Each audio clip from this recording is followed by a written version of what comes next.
Now, with CFA exams happening every quarter for level 1, in this video, I'm going to cover a few things that you can do whether you watch this video before you start your CFA journey or you're just about to give the exams in a few weeks. So hopefully if you find value in this video, give us a thumbs up. And as always, if there's anything you'd like us to further create, please leave it in the comment.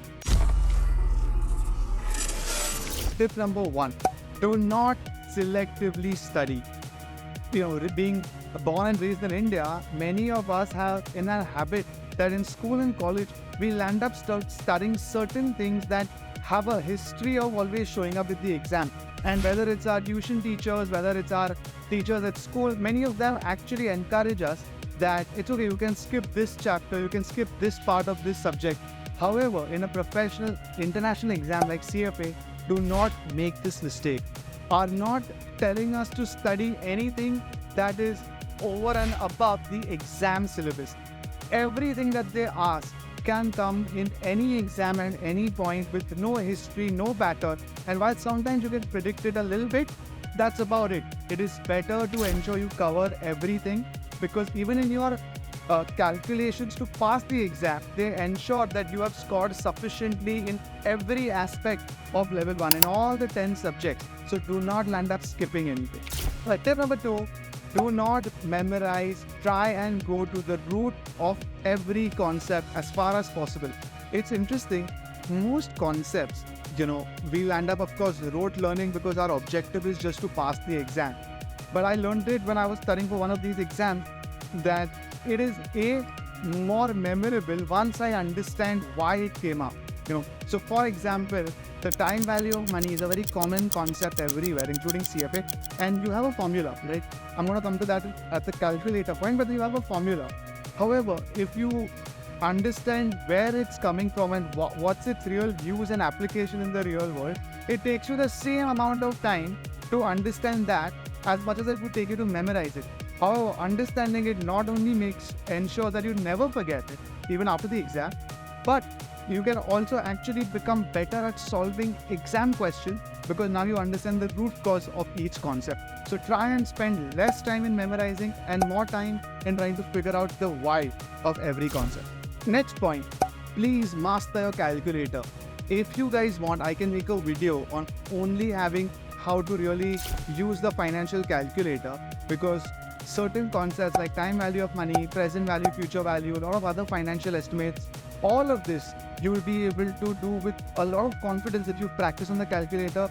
That muscle memory will help you solve questions faster in the exam. Whether it's your confidence or it's an accurate answer, both of these are important for the real exam. The calculators are key here. Next, do not underestimate the subject of ethics. Ethics in level 1, first of all, has a higher weightage than a lot of the other subjects.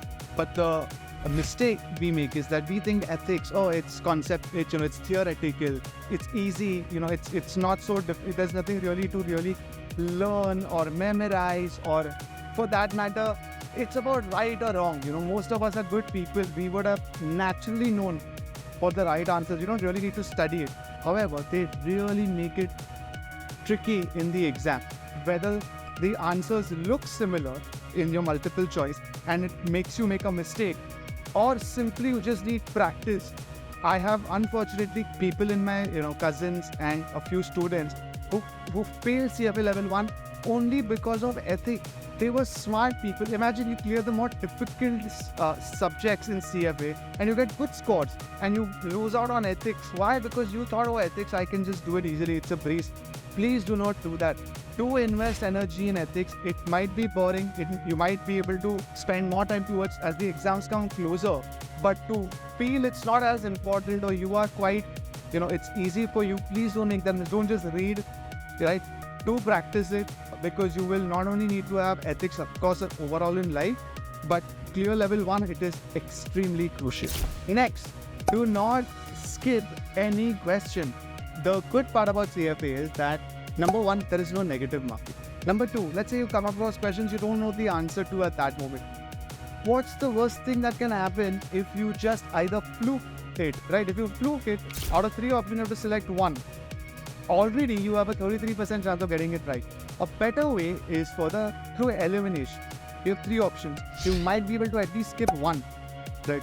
just by knowing that that is the wrong answer, and then you're left with 2. And then even if you don't know between the two and you choose 1, you have a 50% chance of getting it right. So when there's no negative marking, make sure you don't leave any question. Make sure you try your best guess at certain questions which you don't have any logic to it. You might just end up scoring well over there as well. And last but not least, practice and mock exams. I cannot tell you guys how many students don't just land up doing what I tell them, which is you might never feel prepared for appearing for a mock till you've completed the syllabus thoroughly, till you've practiced enough, and especially as the exam timeline comes closer and closer, that's when you get up and start giving mocks. And when you do that, that time you do not give the mock in a exam environment. The practice that you do prior to the mocks is much more on what you're comfortable with. Some people, while sleeping, they just, read and then mentally calculate the answer which they think they know. And if the answer's there, they know that they got it right. When you do that, you start thinking that you are sure about the concepts.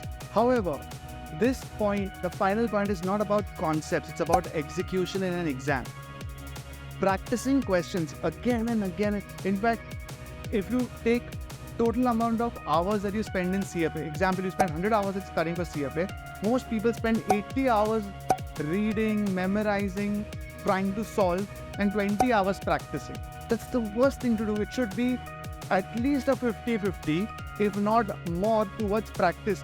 If you practice more, not only do you obviously revise the concept, but you get the hang of what you're going to have to do in the exam, and that muscle memory will make it easier for you to stick in the right time in the exam.